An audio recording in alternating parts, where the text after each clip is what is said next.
Rumpelstiltskin by Margaret Hunt. Once there was a miller who was poor, but who had a beautiful daughter. Now it happened that he had to go and speak to the king, and in order to make himself appear important, he said to him, "I have a daughter who can spin straw into gold." The king said to the miller, "That is an art which pleases me well.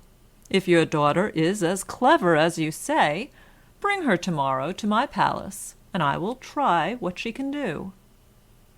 And when the girl was brought to him, he took her into a room which was quite full of straw, gave her a spinning wheel and a reel, and said, "Now set to work, and if by tomorrow morning early you have not spun this straw into gold during the night, you must die." Thereupon he himself locked up the room, and left her in it alone. So there sat the poor miller's daughter, and for her life could not tell what to do. She had no idea how straw could be spun into gold, and she grew more and more miserable, until at last she began to weep. But all at once the door opened, and in came a little man, and said, "Good evening, Mistress Miller. Why are you crying so?"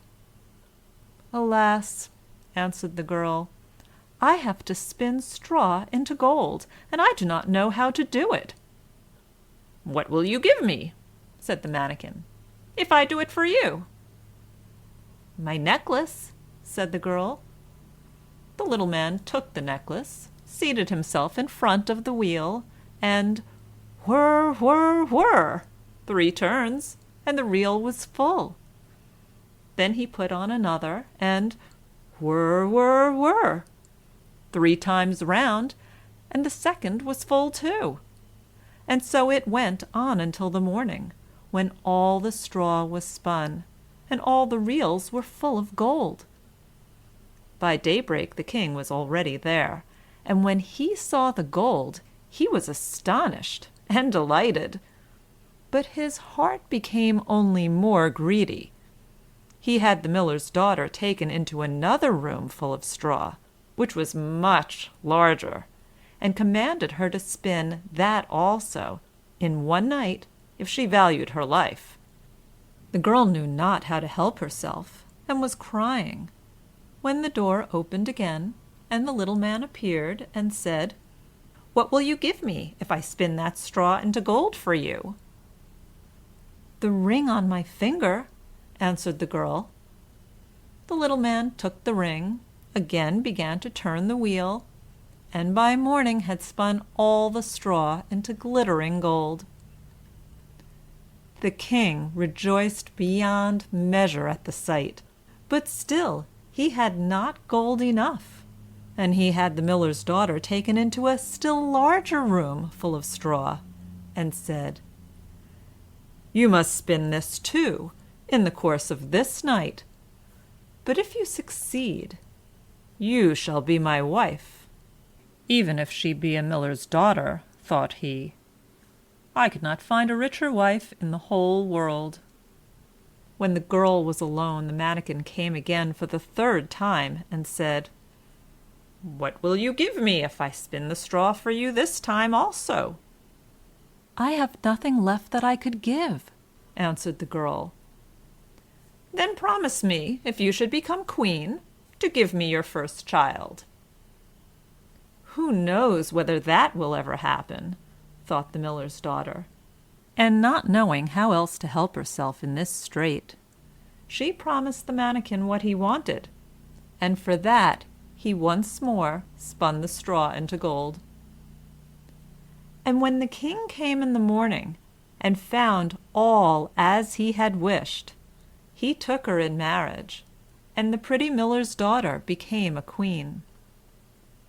A year after, she had a beautiful child, and she never gave a thought to the manikin. But suddenly he came into her room, and said, "Now give me what you promised." The queen was horror-struck, and offered the manikin all the riches of the kingdom if he would leave her child. But the manikin said, "No, something that is living is dearer to me than all the treasures in the world." Then the queen began to weep and cry, so that the manikin pitied her. "I will give you 3 days' time," said he. "If by that time you find out my name, then shall you keep your child." So the queen thought the whole night of all the names that she had ever heard, and she sent a messenger over the country to inquire, far and wide, for any other names that there might be. When the manikin came the next day, she began with Caspar, Melchior, Balthazar, and said all the names she knew one after another. But to every one the little man said, "That is not my name." On the second day, she had inquiries made into the neighborhood as to the names of the people there, and she repeated to the manikin the most uncommon and curious. "Perhaps your name is Short Ribs, or Sheepshanks, or Laceleg." But he always answered, "That is not my name." On the third day the messenger came back again and said, "I have not been able to find a single new name, but as I came to a high mountain at the end of the forest, where the fox and the hare bid each other good night, there I saw a little house, and before the house a fire was burning, and round about the fire quite a ridiculous little man was jumping. He hopped upon one leg and shouted, 'Today I bake, tomorrow brew, the next day I'll have the young queen's child. Ha! Glad am I that no one knew that Rumpelstiltskin I am styled.'" You may imagine how glad the queen was when she heard the name, and when soon afterwards the little man came in and asked, "Now, mistress, what is my name?" At first she said, "Is your name Conrad?" "No." "Is your name Harry?" "No." "Perhaps your name is Rumpelstiltskin?" "The devil has told you that! The devil has told you that!" cried the little man, and in his anger he plunged his right foot so deep into the earth that his whole leg went in, and then in rage he pulled at his left leg so hard with both hands that he tore himself in two. End of Rumpelstiltskin.